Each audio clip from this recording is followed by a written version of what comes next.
Okay, hello, good afternoon, ladies and gentlemen.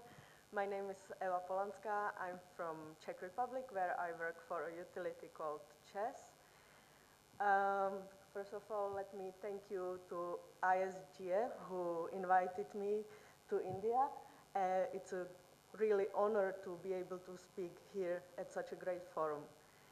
I will first introduce a bit Czech Republic, then CEZ, and then I will talk about our e-mobility project and its challenges. And from what I heard here now, the challenges are actually very similar to India. So it is really interesting to hear that it's all the same around the whole world. So Czech Republic is a small, tiny country compared to India. It's located in Central Europe. We have about 10 million inhabitants, 80,000 square meters. What's interesting from e-mobility point of view, there's about 4 million registered passenger cars. We produce around 90,000 terawatt hours electricity per year. We are a net exporter, and most of the electricity comes from coal and nuclears. We have some renewables, of course, but most is coal and nuclear. CEZ, as I said, is a utility. It ranks among the top 10 EU utilities in terms of number of customers, as well as in terms of the market capitalization. And we are present in several countries across Europe, not only in the Czech Republic, where we do the mining, we own the traditional power plants, as well as the renewable resources. We own the DSO, and we sell the electricity and, in general, the energy to the end customers. We are present also in France and in Germany, and to the east, we are in Poland, Slovakia, Romania, Bucharest, and also Turkey, where we own some renewables, DSOs, and in several countries, we also sell electricity to the end customer. So why is CEZ interested in e-mobility? Why do we engage? It's actually, it's a natural market for a company that produces electricity. The more electric vehicles there are, the higher the electricity sales will be.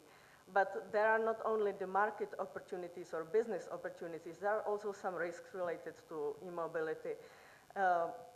Similar to those which we could observe in Europe when the renewables ramped up and the DSOs had really hard times to handle it.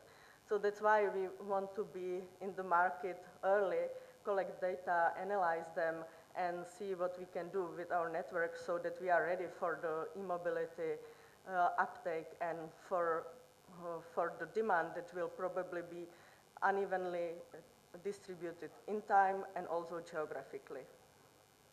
So that's why we try to look at e-mobility from different points of view.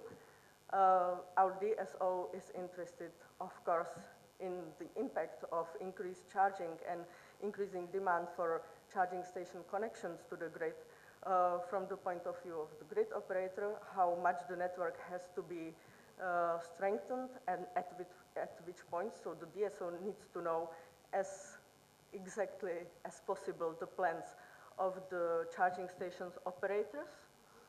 Then there's the mother company which I work for, and that's CEZ AS, where we build and operate the charging station, and we also take care of the regulation, or at least we try. And then we have two daughter companies that sell the products to the final customer and who try to find out some sophisticated combination for cities, for example, in the segment of smart cities, that's in CEZ ESCO, and for the final consumer to bundle the products with electricity or gas.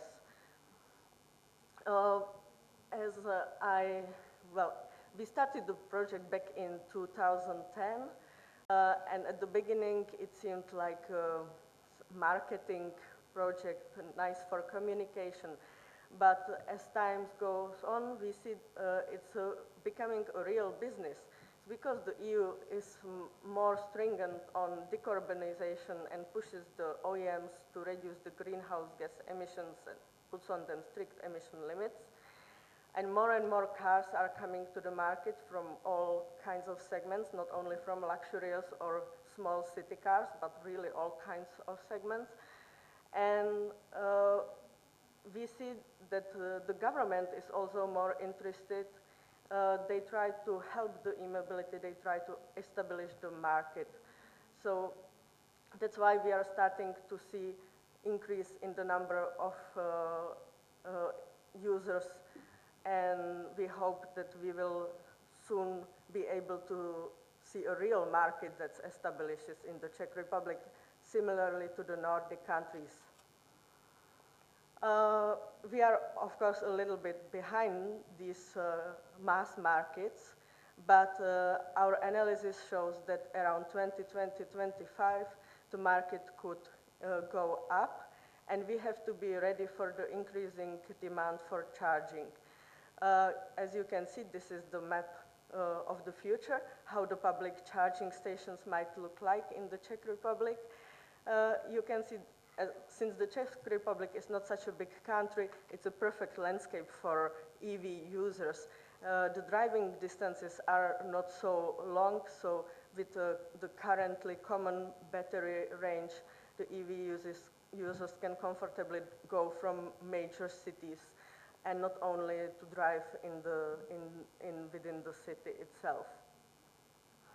And here I'm to the core of my presentations, which are the challenges to the rollout of e-mobility. Some of them we have already overcome, and some of them are still prevailing. First of all, we face the connector and, in general, the standardization. And thanks to the EU and the European Commission, this issue has been solved, and we now know that the connectors are set, and it helps us choose the right technology for the cars.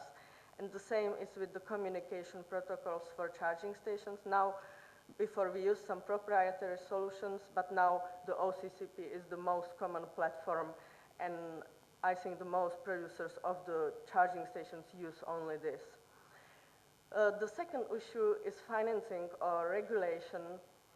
The market is at the very early stage. E-mobility is not commercial, so it needs a little help.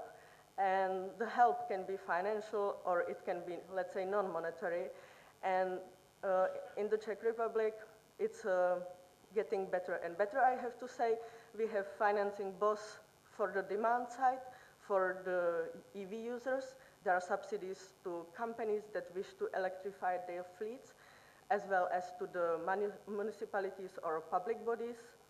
And on the other side, it also enhances the supply side, while we are getting subsidies from the European Union or national bodies to build and operate the charging stations. The third issue is the grid connection, which I have already mentioned. Our DSOC's increasing demand for connecting the charging stations, and in some remote areas on highways, we really face issues that the grid capacity is not enough, and we have to wait really long time until the DSO strengthens the network over there. We hope that this can be also solved while using innovative technologies, either usage of storage or using the software to limit the charging station output. Then there are, of course, questions about the business model. We still don't know. This is still to be analyzed a lot. We still need to collect a lot of data before we will know answers to these questions. What will be the ratio of public and private charging? We don't know. Will the batteries increase so much that the users will not need the public charging, and they will charge their cars mainly at home or in the offices? Or we don't know where the margin goes. There are so many new players and new businesses emerging in the market, and we don't know, will it go to the infrastructure provider or to the seller of the service, to the final customer, or will it be, for example, the state or the agency that regulates the market? This is still to be found out, and it's a very interesting topic. And last but not least, it's the customer service perfection you talked about, we need our customer to be happy. He has to use the car as smoothly as possible.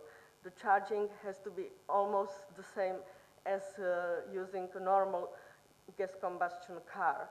So it's payment methods, easy use by international users, easy contact with call centers.